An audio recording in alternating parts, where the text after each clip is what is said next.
No kindlasti olete kuulnud seda igapäevast kiunu, kuidas meil jalgrattateid ei ole ja linnas on lausa eluohtlik sõita.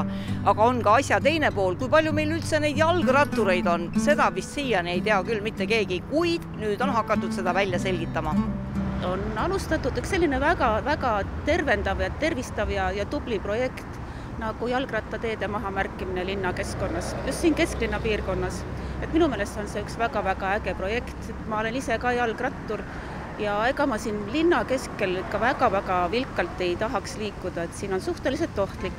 Kuidas see ratturite loendamine nüüd täpselt välja näeb? Eks tuleb kirja panna lihtsalt, kes sõidavad. Siit üks praegu läheb, pange kirja kohe. Ja, panen kõik kirja, ega siin ei olegi pääsu. Aga me peame vaatama, kuhu suunas ta läheb, et see, et ta siin fooridega seisab, see veel ei saa veel kirja panna. Aga miks see suund oluline on? No, et siis ei loe topelt, mõned pööravad sinna ja nii.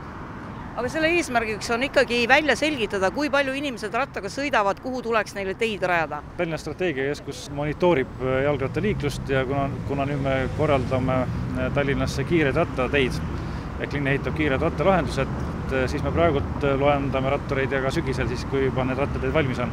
Tere poiss, näita, mis sina siin teed? Ma võtan selliseid huvitavaid jalgrattaid ja kergliikureid. Et sina otseselt numbreid kirja ei pane? Ei pane. Ja mis see liikluspilt sulle ütleb? Kas see jalgrattaga võiks olla julge linnas sõita? Jaa. Sina julged? Jaa.